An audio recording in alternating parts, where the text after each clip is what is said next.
l'action sociale. Ces 2 dernières années ont été difficiles et pour cause, la COVID-19 nous a tous mis dans une situation stressante, mais n'a pas émoussé notre volonté d'améliorer du mieux que nous pouvons la situation des diabétiques. Malheureusement, le diabète continue à progresser dans notre pays. Aucune catégorie de la société n'est épargnée par cette maladie. Au Sénégal, le taux de prévalence est de 3,4%, selon l'enquête STEPS, qui révèle que plus on monte dans la pyramide d'âge, plus la prévalence atteint les 11%. Une enquête qui mérite d'être réactualisée pour être plus conforme à la réalité.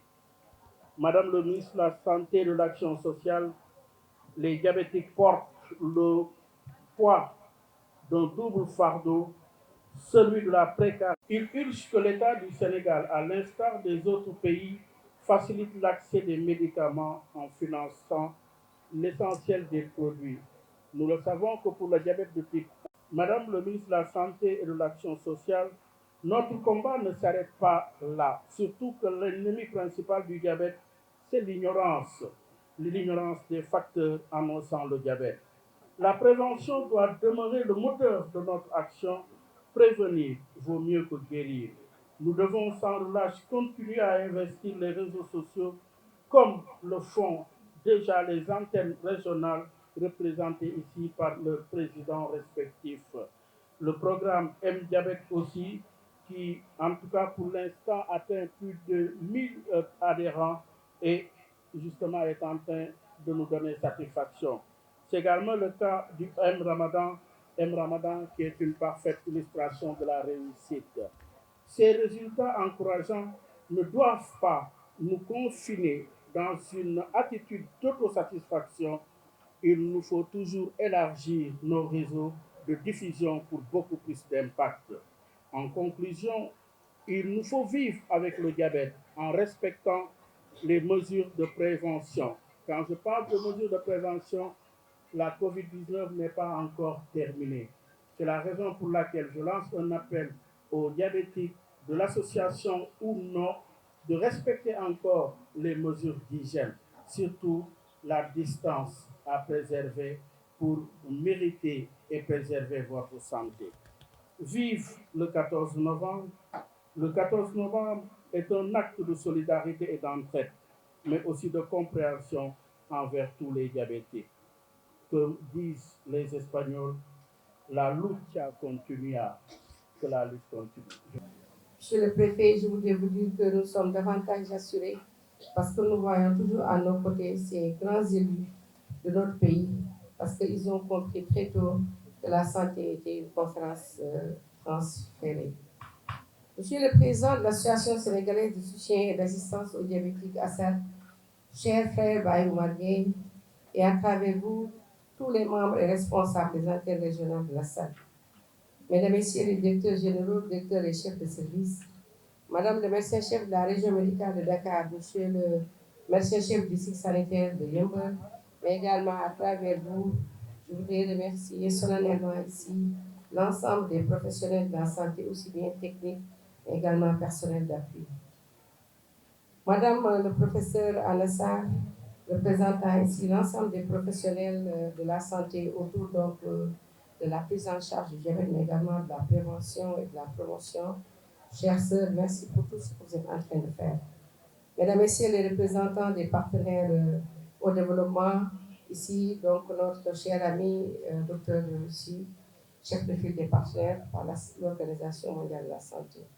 Mesdames, Messieurs les membres de l'Association sénégalaise de soutien et d'assistance aux diabétiques, autorités religieuses et coutumières, mais également ici, permettez-moi encore davantage de réitérer nos remerciements wax ko ci olof vraiment ñi nga xamante ne ñoo fi ngànk diine ji ñoo fi ngànk aada bi waxoon naa ko keroog Kër Massar lu ñu am doole ci faj bu fekkee ne yéen ñi ngeen xamante ne yéen lañ teg vraiment suñu yaakaar ci diine bi ak ci aada bi waxuleen ak population te yéen a koy def bu baax a baax maa ngi ci gërëm leen di sant. Mesdames, Messieurs les acteurs communautaires gis ngeen fii béyti ñëw na fekk si naataangoom bi nga xamante ne moo nekk fii ci diwaan bi ci wàllu relais yi mais également Adja Fall bi nga xamante ne moo fi toogal tey Ndeye Fatou Diallo seen liggéey rafet na lool. Chère population de Guédiawaye, mesdames et messieurs les membres de la presse, des forces de défense et de sécurité, mesdames et messieurs. C'est avec un immense plaisir que je préside ce matin la cérémonie marquant la célébration de la Journée mondiale du diabète ici dans le centre de santé de Yeumbeul. Je voudrais remercier les autorités administratives, locales, religieuses et coutumières, ainsi que les populations de Yeumbeul et du département de Keur Massar pour leur chaleureux accueil. J'adresse mes remerciements ainsi que mes félicitations aux présidents et membres de l'Association sénégalaise de soutien et d'assistance aux diabétiques. L'organisation de cette journée est une nouvelle preuve de votre engagement aux côtés de mon département à lutter contre les maladies non transmissibles en général et contre le diabète en particulier. Les actions de l'association, que je suis régulièrement avec beaucoup d'intérêt, ont considérablement contribué à la prise de conscience des populations sur les bons gestes à adopter pour prévenir le diabète. Votre engagement est un élément incontournable dans cette lutte contre le diabète, notamment dans les domaines de la promotion, de la prévention et de l'accompagnement. Je vous renouvelle ma disponibilité à soutenir vos initiatives et vous exhorte par la même occasion à intensifier vos activités de sensibilisation. Ainsi, je voudrais remercier vivement les populations de Yeumbeul pour leur mobilisation. Je constate comment réjouir une population engagée dans la lutte contre le diabète. Le diabète est un problème majeur de santé publique qui est en train donc d'atteindre, pour ne pas dire qui a atteint déjà des proportions alarmantes.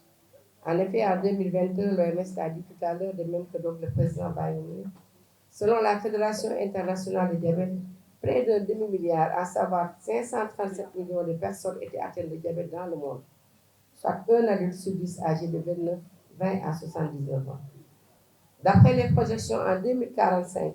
700 millions de personnes seront touchées par cette pathologie si aucune action n'est faite. Et aussi à Sénégal, l'Afrique est très concernée par ce fléau car 80% des nouveaux cas devraient survenir dans les pays en voie de développement. Au Sénégal, les dernières estimations de l'OMS faites en 2019 ont montré que 53% des décès dus au diabète survenaient chez les moins de 70 ans et la prévalence de la glycémie à jeun était à 7%.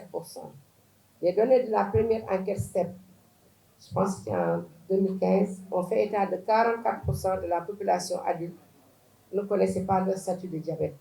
ce qui pourrait expliquer le nombre important de malades diagnostiqués au stade de complications. On l'a si bien dit, la COVID-19 est encore venue perturber tout ce qu'on avait fait vraiment sur le diabète, mais heureusement, on l'a dit, notre système de santé a été résilient. Cette maladie représente ainsi un fardeau économique pour tous, parce que quand on est malade, on ne peut pas travailler et en même temps, les objectifs de développement durable ne pourront pas être atteints. En effet, 2/3 des personnes atteintes de diabète sont en âge de travailler, je l'ai dit. Il est clair qu'une population en mauvaise santé, ou bien en tout cas en santé déficiente, constitue un frein au développement. C'est la raison pour laquelle Son Excellence M. Macky Sall, président de la République du Sénégal, ayant déjà engagé notre pays dans la voie de l'émergence, a bien voulu inscrire dans l'axe 2 du plan Sénégal émergent le développement du capital humain et la protection sociale. Mesdames, Messieurs, le diabète est une maladie induite par beaucoup d'événements liés à notre mode de vie. Je pense qu'on l'a dit. La sédentarité, il faut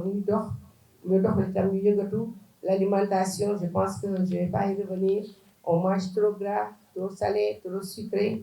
Je dis que déjà, nous, on a du sel iodé au Sénégal. Quand on cuisine,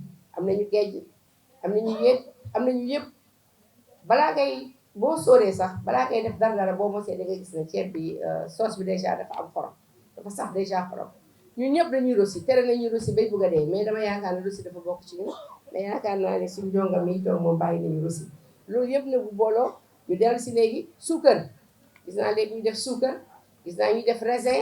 man leen lii lan la ñu ne ñoo bëgg yàpp bi xonq yaakaar naa ne loolu suñu maam yi jàngaluñu ko xëy na ñun ñoo ko bëgg ba pare yàkkamti yaakaar naa ne booy togg da nga war a ànd ak dal parce que togg bi du rekk dafa war a neex ci làmmiñ bi mais également bu eggee si biir bi dafa war a am solo mun a nekk ay protéines ay lipides ay protéines. Donc ce 14 novembre consacré à la journée mondiale du lutte contre le diabète, c'est aujourd'hui une occasion pour accentuer les efforts de sensibilisation. C'est important. On a parlé de médicaments, on a parlé d'insuline, mais c'est important. Mais ce qui est plus important aujourd'hui, c'est notre mode de vie. Il faut sensibiliser, insister sur l'importance de la coordination et de la concertation entre les acteurs pour faire face au diabète en tant que menace grave pour la santé mondiale. C'est rare de voir le diabète évoluer seul. Diabète dafa bëgg ay xarit fu muy dem day ànd donc hypertension artérielle bu jékki-jékkee ñu gën a xaritoo def insuffisance rénale chronique moo ngay dégg li ñuy wax dialyse. nee naa Sénégal dialyse du objectif am dégg naa sax fii sori fi dara ku ne day faj dialyse ma bëgg ngeen jàppale ba yéen ñi notabilité religieuse yi ak coutumière yi yéen ñi nga xam ne yéen fi ñàkk sax religion bi ak aada bi ngeen jàppale ñu bu baax. médecine traditionnelle kenn du wax ne amu fi ndax toujours dama naan man sama maam bi nga xamante ne yaa de cela 100 ans mi ngi doon dund xëy na gisuloon médecine bii nii mais kooku doon na am diabète mais ñoom ñëpp fi mu ne boo laajee dañ leen wax ne presque ñoom ñëpp egg nañ téeméeri at donc garab làkkatuwul xam nga tey jii nii ku ne xam ne ne ngeer day faj ku ne xam ne ne rat day faj mais dafa am lu muy fajee moo bu ñu toogee tey dégg ñu ne dañuy faj dialyse dañuy xaw a tiit Sénégal dialyse du feebar dialyse mooy boo demee ba nga xam ne nit ki ay roñoom mënatuñoo segg deret bi dafa am lu ñu koy dugalee gis ngeen branchement yi ni ñu koy wane ba mun a segg deret bi parce que lii di roñoo lii di foie ak wextan loo ci gis rek yàlla daf koo defar ngir mu mun a bu diwlin bi bëree mu xëcc ko bu xorom si bëree mu xëcc ko mais gis nga nit ñi ni ñuy néewee gis nga ni ñuy jékki-jékki seen tànk yi gal parce que tout simplement boo xoolee tey muy rein ba roño yi muy foie ba muy wextan ba yëpp dañoo feebar pancréas bi nga xamante ne moom mooy nekk di modifier insuline bi ngeen di wax nii yàlla am na loo xam ne teg nañ ko fon na moo tudd gàddam boo ma tuur loolu yëpp yàlla daf ñu ko tegal mais buñu demee ba perturbé ko dañuy xel ñun dinañ jox ay garab donc garab yi comme moom am nañ ko sax léegi parce que ñun ba ñuy jàng wax naa leen ko fii insuline dafa cheroon Sénégal ko doon gis muy piqûre insuline bàyyi moo xam ne li ma koy wax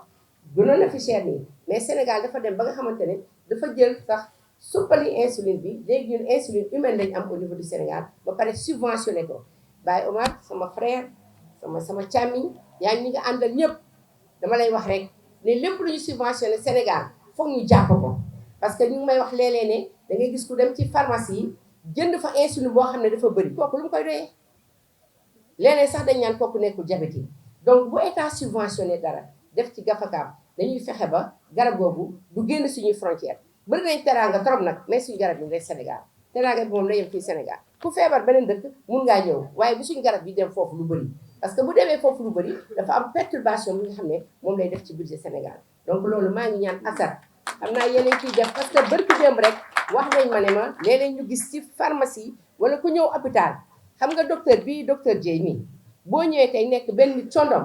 am na loo xam ne daf la koy defal ne la semaine bii di ñëwaat nga ñëw mais boo taxawee ne ko jaay ma ci fukki boîte xam nga yooyu bu ko too faj leneen nga bëgg lan nga bëgg nag man duma ci wax mais moom mi xam ne lu tax donc boo ñëwee tey mu ne la man benn boîte laa lay jox parce que dama lan na mat gisaat bii di ñëw bul insister parce que boo insister dafa am lu muy nuru donc insuline bi ngeen di gis nii Sénégal def na ci presque léegi téeméeri million dinaa ñëwaat rek ci juróomi million waaw moom mooy jàngal affaire bi nu mu demee juróomi téeméeri million donc loolu c'est extrêmement important pour mu wax leen ko fii nii 300 millions loolu ba may nekk directeur de la lutte contre la maladie ñu mel ni Baye Oumy topp si liggéey boobu am na solo parce que li ñuy wax société civile dafa am doole ñun dinañuy faj dinañ dem di jëli mais ñi ñuy fàttali mooy ñooy Baye Omar mooy xartam yi nga xam ne ñoo nekk ci yeneen 13 régions yi maa ngi leen di gërëm di leen di jaajëfal di wax ne également formation la formation des professionnels de santé ngeen gisee tey professeur Anna Sarr bi toog fi ma bokkoon nag moom classe muy ku baax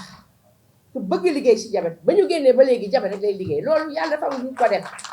depuis qu'elle est sortie de la faculté de médecine elle ne parle que de diabète et vraiment de tous les corollaires qui sont parfois très négatifs autour du diabète mais Baye Oumar également permettez-moi de rendre un grand hommage monsieur le préfet monsieur le sous-préfet à un grand maître le professeur Mouhamadou Moustapha Sow ñun ñi ñëpp moo ñu jàngal tey aujourd'hui c'est lui-même qui s'est battu autour de la santé, autour du ministère de la Santé, autour de l'État du Sénégal, il y a de cela plusieurs années, pour vraiment dire qu'on doit maintenant passer de l'insuline animale à l'insuline humaine. Pour dépasser, ce n'est pas facile, parce que c'est beaucoup plus cher. Mais on a vu un État devant nous, vraiment, qui a pu supporter tout cela. Je vous en remercie, tous les acteurs. À cet effet, j'ai engagé tous les services de mon département à mettre en œuvre des stratégies qui vont contribuer à améliorer la qualité de vie des patients diabétiques léeg-léeg nag ñu ne ma bu si raxagum olof bi mais dama ko si bëgg a rax pour dañ koo fàtte parce que après du ma ko mën a résumer c'est important parce que ñi ñuy déglu neex na trop ñuy wax préfet ci nasaraan mais damay bëgg ñuy comprendre wax naa ko léegi ñun ñu ngi jëli garab yi fu mu munti nekk ñu ngi koy jëli insuline bi ñu ngi koy indi subventionné ko les antidiabétiques oraux mooy doom yi nga xam ne léeg-léeg nit ki da koy naan boobu tamit am na fi bu njëkk amuloon pay naan mais bu demee ba egg pharmacie nationale d'approvisionnement ça veut dire que état mu ngi koy subventionné bu doon jar xëy na téeméer léegi mu ngi jël 250 bugg nañ nag trop mu nekk gratuité mais dama leen di wax fii dëgg la yéen yéenay toppatoo affaire diabète mais man mi toog fii am na tey ay malades yoo xam ne tey amul benn forme de gratuité moo tax damay bëgg wax leen fii tey ñu jël décision engagement monsieur le préfet solennellement pour wax ne ñun ñi tey dañu war a fexe ba lëkkaloo association yëpp c'est important xam nga tey Baye Omar bu ñu wax diabète mais xam ne ne hypertension bi mu ngi loraate xam ne ne am na yeneen forme cancer mais bu ñu demee ba société civile yëpp lëkkaale def comme ASAD damay wax ñu jël exemple ci ASAD c'est important ni ñu organiser parce que tey jii nii diabétique yu bëri jógeetuñu Ndar ñëw diabétique yu bëri jógeetuñu Saalum ñëw jógeetuñu Bawol jógeetuñu Kayor loolu c'est extrêmement important la décentralisation des soins ni ko élus yi defee nii nañ leen topp rek fu ñu dugg rek ñu dugg fa ba nga xamante ne ku feebar man musuma woon a xalaat docteur Anna Sarr professeur dañuy def première année man musuma woon a xalaat day yëngal dina am lii de moo tax nag du ma leen ko dig naa leen indi ambulance liggéey bi rafet na lii bu amuloon tey bu ñu tëjee Dantec nit ñi dañ sonn mais tey jii waa Dantec sax am na ci professeur yoo xam ne nee nañ professeur kii docteur Dieye madame le médecin chef de région bu Dantec ubbee tamit du tere ñu toog fii xam nga ku dul tukki doo xam fu aji fi ni mu neexee mais nee nañ yëmbal neex na trop donc ñoom dañuy continuer toog fii continuer nag au niveau de Dantec sera l'expertise gis nga Dantec bu ñu ko ubbee na nekk loo xam ne yaakaar nañu seen saali Afrique de l'Ouest yëpp amu fi loolu lu am maanaa la mais ñoom comprendre nañ tey ne dañoo war a wàcc si à la base comme ni ko politiciens yi defee pour offre de santé bi nekk de proximité donc docteur Dieye yow ak docteur Ndeye Maguette nga xam ne wax naa ko léegi préfet ñëw ñu yëmbal rek parce que yëmbal daf ñoo neex dañu ñëw yëmbal parce que dañu gis engagement médecin chef de région docteur Ndeye Maguette Ndiaye suñu sœur dañu ñëw yëmbal parce que dañu gis docteur Dieye bi am na temps man maa ko ne sax docteur Dieye ak fi nga toll si médecine bi tey ñu laa jëlee yëmbal booba xawoon na fi sonn mais daf ko ne ma bàyyi ma sonn foofu ak sama médecin chef de région parce que fu nekk laa war a servir loolu fàttewuma ko donc à travers vous également yéen ñaar ay docteur ngeen médecins yi ay docteur ngeen mais bu fekkonte ne tey également bu ngeen tegee malade infirmier nekk fa sage-femme nekk fa brancardier nekk fa chauffeur bugguma lim ñëpp balekat yi gàcce ngaalama c'est le système de santé sama chaîne bii ma sol lu mu munti mel bu ci benn daggoon léegi rek sañse bi daal yàqu donc système de santé bi bu ci infirmier génnee sage-femme génn ci brancardier gis nga kee toog ca buntu ba bu fekkoon ne tey dafa tëdd di nelaw kon du sotti bu fekkee dañoo war a tey fii dañ fi def ay camp de cataracte ça également c'est parce que accueil bi ngeen di jox moo tax chaque fois ophtalmo yi technicien ophtalmo dañu ma ne dañuy sawar a dem yëmbal 6 heures du matin dañ ma ne fi la malade yi di ñëw te bu ñu ñëwee dañ fi fekk nit man nag ku ne xam ne du ma jëy kenn bu nga ko def loolu ma ko wax donc maa ngi leen ciy gërëm leen di sant wax leen ni ngeen àndandoo nekk un système de santé bu leen kenn dagg système bi tey jii balayeur bi nekk bloc opératoire du balayeur bi nekk si mbedd mi de am na noo xam ne bu ko sabaté woon noonu wala du sol gant ni ñu ko waxee wala def produit ni ñu ko waxee tey malade ba di ngeen ko faj dina génn mais dina génn ki ñuy wax infection nosocomiale boo xam ne mooy raw li nga xam ne moom la fi indi woon yàlla si yàlla musal donc vraiment c'est ce que je voulais dire pour dire que j'ai engagé tout mon département xëy na yëpp du mot a ndaw parce que maa ngi fii tey ci diabète barki dem samedi fu ñu nekkoon sëñ Saalum ci deret ji barkaat dem fu ñu nekkoon ca cancer ba barkaataat dem fu ñu nekkoon ca sida ba ki yaa ngi may xaar ñeneen ak ñeneen mais yenn yàlla may kàttan ak xel mu dal ba ñu mën ko gérer donc je félicite également les 11 cliniques de traitement de diabète et de l'hypertension installées dans la région de Dakar ici à Thiès, à Diourbel, à Ziguinchor, à Matam et à Kaolack. Cette stratégie de déconcentration de la prise en charge est en cours d'extension donc li ngeen xam ne def nañ ko mun koo defee fii tey waa Tamba ñu ngi koy xaar waa Kolda ñu ngi koy xaar mais également tout cela grâce à au partenariat avec la fédération donc du diabète. La communication, c'est pourquoi je salue ici la présence du directeur du SNEPS, monsieur donc Bara Gueye, elle est primordiale. Des avancées considérables ont été réalisées grâce à la communication. Cette communication devra s'intensifier à travers tous les canaux, mais j'aimerais relever yeneen koy fàttaliku bu koor gi jotee yéen ñëpp ngeen jot seen ay portable diabétique nii la war a wooree xam nga nit ki toog nga ne ko doo woor dafa diis mais nga ne ko xëy na am na moment boo mënta woor mais boo wooree aussi nii ak nii ngay defee booy xëdd wala bala ngay dog loolu am na solo et ça va encore mieux être réalisé grâce à la digitalisation fi mu nekk fii nii koo fi gis mu toog rek sëñ Saliou am na téléphone dinañ gën a def même pour yeneen maladies. Donc les actions de l'État conjuguées à celles des partenaires techniques et financiers ainsi que des associations comme la SAD ont permis à notre pays de réaliser des avancées remarquables qui doivent être consolidées. tey jii nii boo xoolee au niveau de la plateforme de l'Afrique occidentale Sénégal dañ koy wone waxuñu ne moo fi teg tànk mais ci ñi fi teg tànk la bokk. C'est pourquoi il s'avère nécessaire que nous agissions tous ensemble et maintenant de façon urgente nañ dem ensemble bu ñu wax ne ASAD rek moo gën a ay LISCA fii ñun ñëpp dañoo war a bokk parce que ci biir nit lépp lënkaloo donc ñun dañoo war a lënkaloo donc les partenaires entre le gouvernement les sociétés civiles du gouvernement et tous les acteurs non étatiques seront essentiels pour soutenir la mise en œuvre. Mesdames, Messieurs, pour clore, je voudrais remercier les partenaires au développement qui nous appuient dans la mise en œuvre de toutes nos interventions, en particulier dans le domaine du diabète. Je voudrais les inviter davantage à renforcer leur appui dans ce domaine prioritaire. J'adresse mes félicitations